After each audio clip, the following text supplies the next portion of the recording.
Hey everybody! Today we're going to be reading chapter 19 of 2nd Samuel, and after I get done reading scripture, I'm going to explain what I think about it, how I feel about it.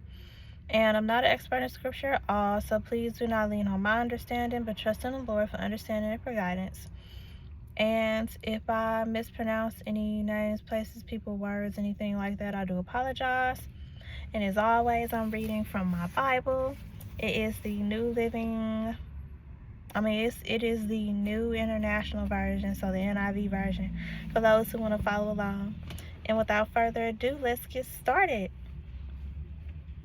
Joab was told the king is weeping and mourning for Absalom. And for the whole army, the victory that day was turned into mourning, because on that day the troops heard it said, "The king is grieving for his son." The men stole into the city that day as men steal and who are ashamed when they flee from battle. The king covered his face and cried aloud, my son Absalom, O Absalom, my son, my son." Then Joab went into the house to the king and said, "Today you have humiliated all your men who have just saved your life and the lives of your sons and daughters and the lives of your wives and concubines. You love those who hate you and hate those who love you. You have made it clear today that the commanders and their men mean nothing to you. I see that you would be pleased if Absalom were alive today and all of us were dead. Now go out and encourage your men. I swear by the Lord that if you don't go out, not a man will be left with you by nightfall. This will be worse for you than all the calamities that come that have come on you from your youth till now." So the king got up and took his seat in the gateway. When the men were told the king is sitting in the gateway, they all came before him. Meanwhile, the Israelites had fled to their homes. Throughout the tribes of Israel, all the people were arguing among themselves, saying, "The king delivered us from the hand of our enemies. He is the one who rescued us from the hand of the Philistines. But now he has fled the country to escape from Absalom. And Absalom, who we anointed to rule over us, has died in battle. So why do you say nothing about bringing the king back?" King David sent this message to Zadok and Abiathar the priest. Ask the elders of Judah, why should you be the last to bring the king back to his palace, since what is being said throughout Israel has reached the king at his quarters? You are my relatives, my own flesh and blood, so why should you be the last to bring back the king? And say to Amasa, are you not my own flesh and blood? May God deal with me, be it ever so severely, if you are not the commander of my army, for life in place of Joab. He won over the hearts of the men of Judah, so that they were all of one mind. They sent word to the king, "Return, you and all your men." Then the king returned and went as far as the Jordan. Now the men of Judah had come to Gilgal to go out and meet the king and bring him across the Jordan. Shimei, son of Gera, the Benjaminite from Bahurim, hurried down with the men of Judah to meet King David. With him were 1,000 Benjamites, along with Ziba, the steward of Saul's household, and his 15 sons and 20 servants. They rushed to the Jordan where the king was. They crossed at the ford to take the king's household over and to do whatever he wished. When Shimei, son of Gera, crossed the Jordan, he fell prostrate before the king and said to him, "May my lord not hold me guilty. Do not remember how your servant did wrong on the day my lord the king left Jerusalem. May the king put it out of his mind. For I, your servant, know that I have sinned, but today I have come here as the first from the tribes of Joseph to come down and meet my lord the king. Then Abishai, son of Zeruiah, said, Shouldn't Shimei be put to death for this? He cursed the Lord's anointed.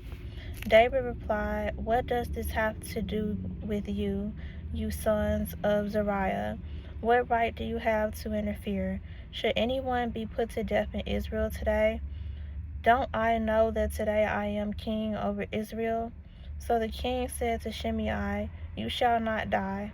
And the king promised him on oath. Myth, Mythos, Myth,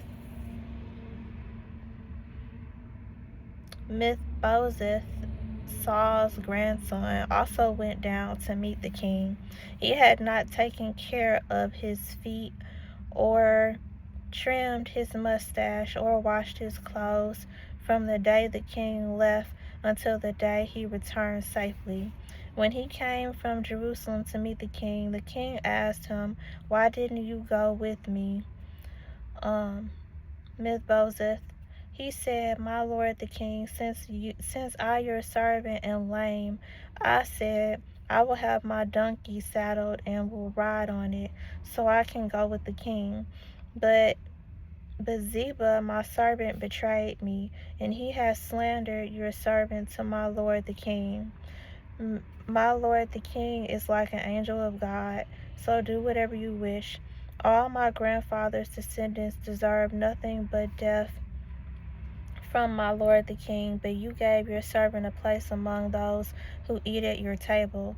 So what right do I have to make any more appeals to the king? The king said to him, Why say more? I order you and Ziba to divide the land. Mephibosheth said to the king, Let him take everything, now that my lord the king has returned home safely. Barzillai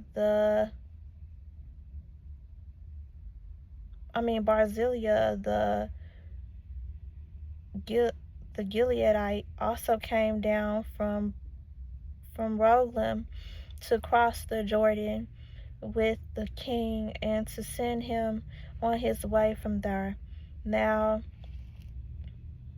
Barzillai was very old, 80 years old, 80 years of age. He had provided for the king during his stay in Mahanaim, for he was a very wealthy man.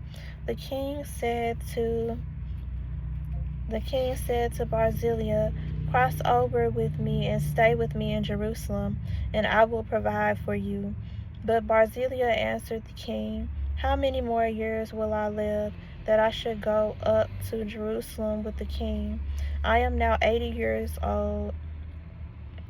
Can I tell the difference between what is enjoyable and what is not? Can your servant taste what he eats and drinks? Can I still hear the voices of male and female singers? Why should your servant be an added burden to my lord the king? Your servant will cross over the Jordan with the king for a short distance, but why should the king reward me in this way? Let your servant return, that I may die in my own town near the tomb of my father and mother. But here is your servant, Kimham. Let him cross over with my lord the king. Do for him whatever you wish. The king said, Kimham shall cross over with me, and I will do for him whatever you wish, and anything you desire from me I will do for you. So all the people crossed the Jordan, and then the king crossed over. The king kissed Barzillai and bade him farewell, and Barzillai returned to his home. When the king crossed over to Gilgal, Kimham crossed with him. All the troops of Judah and half the troops of Israel had taken the king over. Soon all the men of Israel were coming to the king and saying to him, Why did our brothers, the men of Judah, steal the king away and bring him and his household across the Jordan together with all his men? All the men of Judah answered the men of Israel, We did this because the king is closely related to us. Why are you angry about it? Have we eaten any of the king's provisions? Have we taken anything for ourselves? Then the men of Israel answered the men of Judah, We have 10 shares in the king, so we have a greater claim on David than you have. Why then do you treat us with contempt? Weren't we the first to speak of bringing back our king? But the men of Judah pressed their claims even more forcefully than the men of Israel. Thus ends the reading of chapter 19 of 2 Samuel.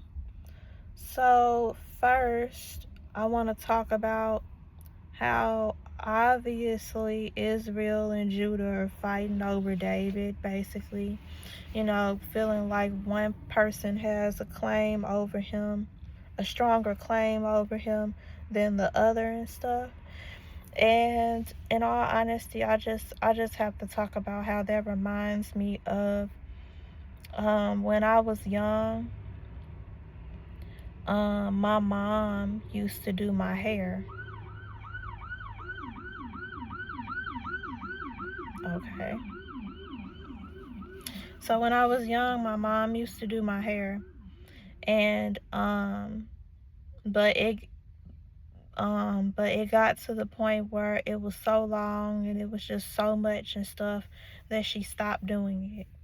Well, I was doing my own hair, because I was trying to make sure that it stayed done and stuff. But, my granny didn't like the way that I was doing my hair. She felt like it was unkept and was not professional looking and all that. So she started to take me to the beautician in order for me to get my hair done. And since she was paying to get my hair done, I always had to get the styles that she wanted me to have. So because she felt like, my hair needed to be in a style, since she was paying for it. So normally she would always get my hair curled, because that's a style to her. Even though having your hair straight is a style, she just didn't want that. She felt like it was too plain, and she wasn't, gonna pay all the money in order to just have my hair straight.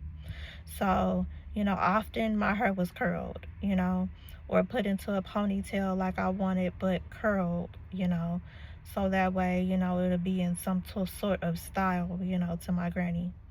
So, so that happened for some years, and when COVID happened, I decided that I was gonna cut my hair. Cause in all honesty, I was tired of dealing with my own hair, and I had wanted to be natural for a very long time. So I had cut my hair. I had my mom help me. I had her cut my hair, and it was a very emotional moment. My mom, my brother, and me, we were all teary-eyed and everything, cause I've had long hair for such a long time, and and um and I was finally doing it. I was finally doing something that I had wanted to do. I was finally cutting my hair. So I had cut it, and it felt free and it felt great. My hair was short. I was rocking the little short fros and stuff for a while. It was wonderful. I was able to do my own hair and keep it all nice and curly and stuff. But then I got to the point where, I missed my ponytail. I missed wearing ponytails and stuff. So I grew my hair back out. But here's where the problem came in. When my hair had got cut, my mom had put it in a Ziploc bag for me. And she said that she wanted to keep it because she grew my hair out and everything, and so she felt like that was her hair. Then, of course, I told my granny and my family and stuff that I had cut my hair.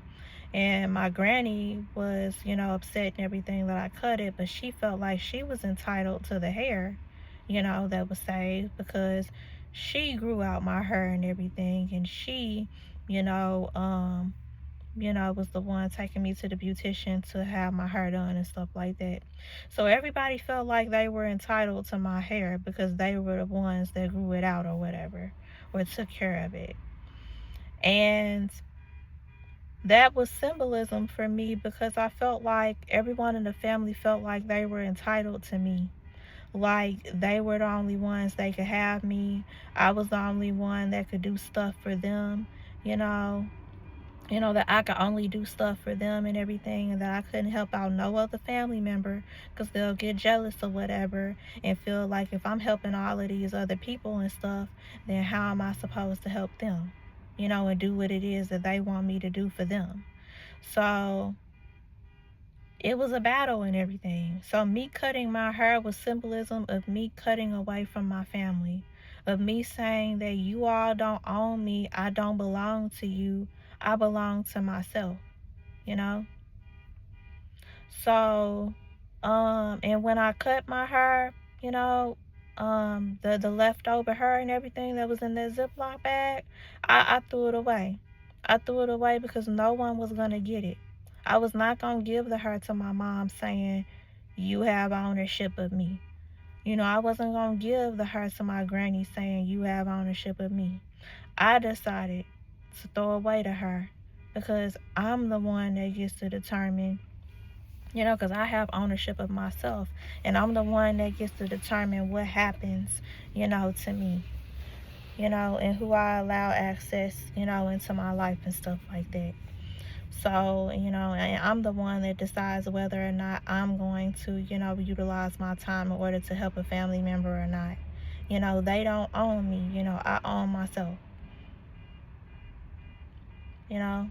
So my mom was upset when I threw away my hair, and my granny was upset that I threw away my hair. And now that my hair is grown out and everything, they're happy that my hair is long again, but they know that I'm the one that grew my hair out. They know that that was a decision that I made. They know that the hair that's on my head right now is mine and mine alone. It's natural, uh, and it's curly and everything, and it's beautiful. And they know that that's all me. I took my power back. So that's basically what this part of the chapter reminded me of, how Israel and Judah is over here fighting over David. Yeah, my family fights over me a lot. They do, and they still do to this day. They don't fight with each other over me, but verbally they express they dislikes and everything on how other family members is always trying to call upon me to do some stuff, and how I don't need to be doing that, but yet they want me to do that for them though. Like that's always the issue. But now I'm stepping back from my family, and I'm only gonna do stuff for them when I choose to. I'm not going to do stuff for them anymore out of fear of what would happen if I don't, or out of the inability to say no to them, out of fear of what would happen. Like, I'm not going to do things out of fear anymore. I'm going to do things, when I want to, when I choose to, you know. The Lord says that we are supposed to give and do things, out of a generous heart and stuff. So I should not be operating out of fear. So when it comes down to my family, if they call upon me and they ask me to, do something, I will assess whether or not I can do that or not. And if I can't, then I won't. And they just gonna have to deal with that, because that's what I choose, you know. But if I can, then I will. If I choose to do that. Honestly, if the Lord wants me to do that, because I obey the Lord. I follow the Lord's instructions. I trust Him. If He wants me to do it, then I'll do it. If He doesn't, then I won't. Like, they have to accept the fact that I'm an adult and they don't control me anymore. They cannot manipulate me anymore into doing what it is that they want me to do. You know, I'm an adult and I have to, utilize the power that the Lord gave me. This is my life, and I choose to follow the Lord. And, no one has power over me. The only person that has power over me is God. It's Jesus. That's it. The one who gave me life, the one who created me anyway. So that's all I have to say about that part. I'm finna turn the page real quick to see if there's anything else that I wanted to say, because I know I read quite a bit of information.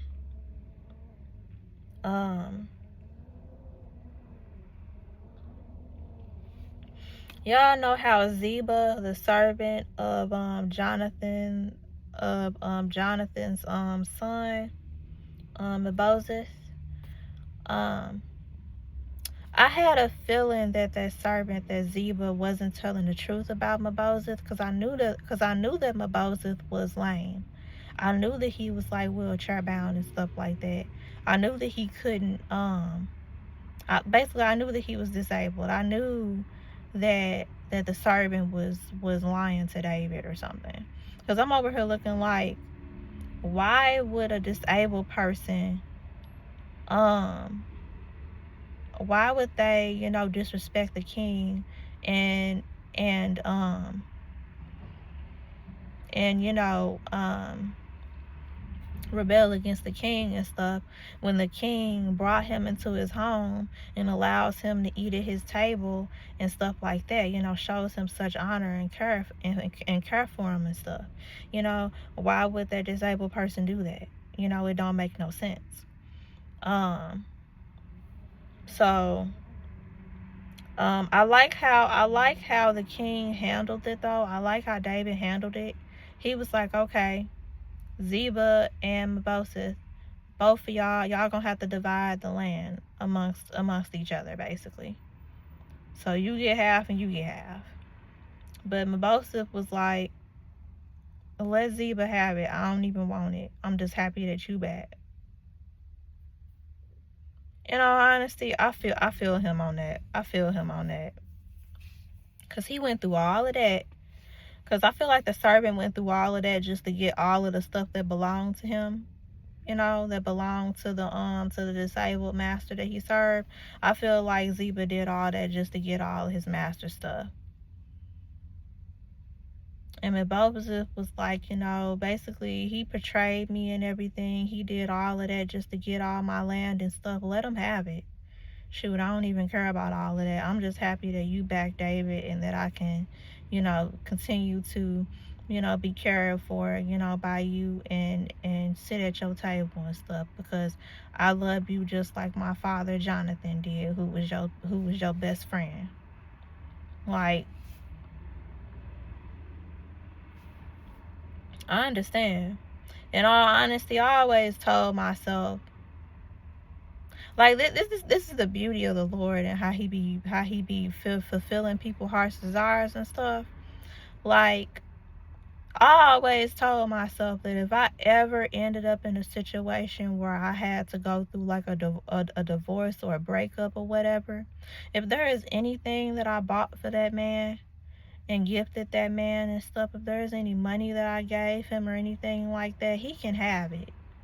He can have it. I'm not going to ask for my stuff back, for no money back or nothing like that during the divorce or, during the breakup or whatever. He can have whatever I gave him, whatever I did for him.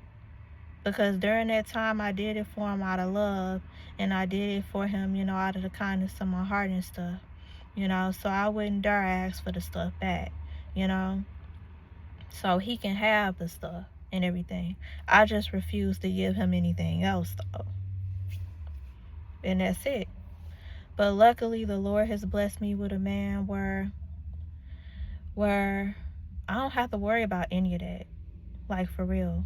Like, all of our worries and fears and everything about, how, the one would, how, Like, basically, like, both me and the man that the Lord has, introduced me to and everything, we both had things that we thought that we was just gonna have to deal with and accept and everything when it came down with a partner. But the Lord just said, in a godly marriage, you ain't gonna have to worry about none of that stuff. Like for the first few weeks of us knowing each other, we asked each other all sorts of questions and got a feel for how each other is. And we're just so perfect for each other that it's ridiculous. Like, we don't have to, all those fears and stuff like that we had completely dissipated, completely gone, because we just so perfect for each other. We're in such alignment. Like, we're so equally yoked that it's amazing. Like, nobody but God. Like, the Lord literally created us for each other, and it's amazing. Like, I don't have to worry about anything. I don't have to worry about anything. I don't fear anything. Like, I'm happy and content in my relationship with him, and he feels the same about me, and it's just so great. It's just so great. But yeah, I agree with with Maboseth here. I know I'm pronouncing his name wrong, but I'm sorry.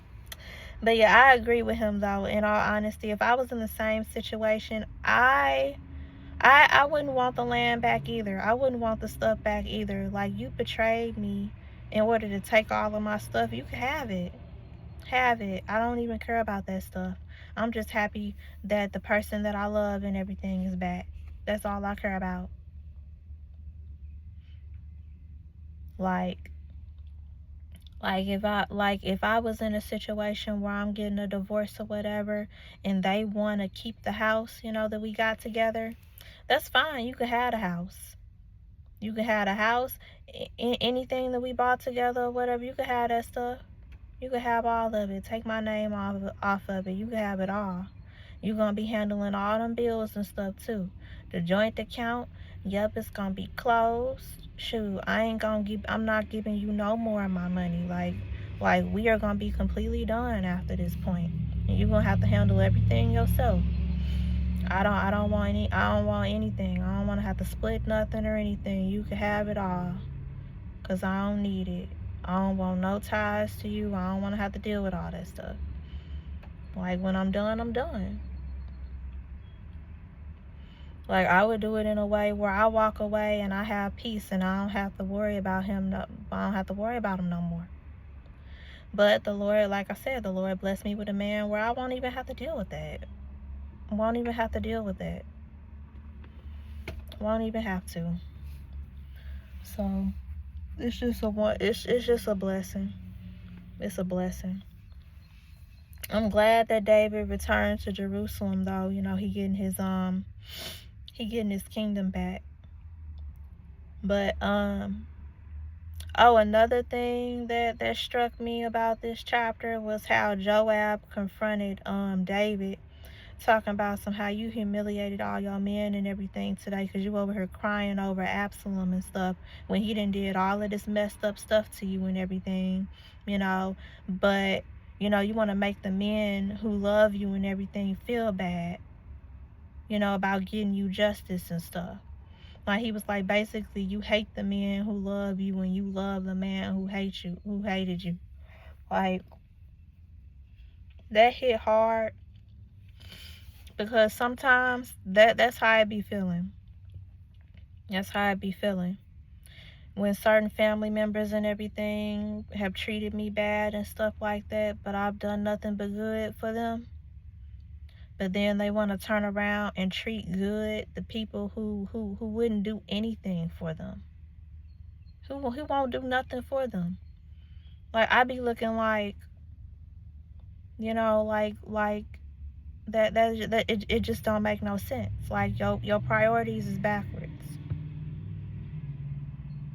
Your priorities is backwards. Or at least something not adding up. Like, okay, yes, the Bible says that you are supposed to repay evil for good. So, okay, the people who be hating on you, who be doing messed up stuff to you and everything, you can do some good for them. But there is a point where if they continue to be hateful and continue to be messed up towards you and stuff like that, you are supposed to walk away. Because it's just like with Jesus.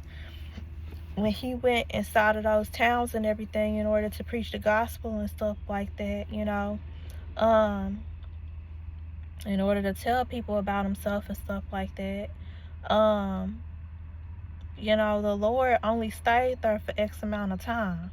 And if they weren't changing and stuff like that, if they weren't accepting his messages and all that, he shook the dust from his feet and he left and he went to another town. Like, because we not finna let you abuse us and use us and stuff. I'm not just finna stay here I'm not finna serve you and do good to you my whole entire life while you just be horrible to me. I'm not gonna do that. I'm gonna give you a chance, and if you fumble, then you fumble. If you mess up, you mess up. And then once I stop doing stuff for you, don't be surprised. Like, I'm not finna dedicate my life to someone who's messed up towards me. So those who are good to me, I'm gonna be good to them. And those who are evil to me, I will do good for you. But the nature of our relationship is most definitely gonna change. And there will be a point in time where I will no longer be doing anything for you, because that's it. I'm not finna let you take advantage of me or use me. I'm not. I'm not gonna let you treat me bad. Not for long. Not gonna let you treat me bad. So, that's it. And David, he got his act together. Even though he mourned his son Absalom and everything, he went out there and he had to, comfort his soldiers. Basically he had to let the army know that I do appreciate everything that you've done for me, and don't leave. Like, I do love you all. So yeah, that's pretty much everything that I got from this chapter, in all honesty, y'all.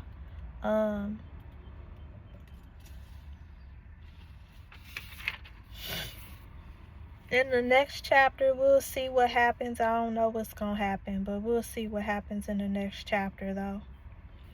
But thank y'all so much for listening. I love you. Jesus loves you, and have a blessed day. Bye.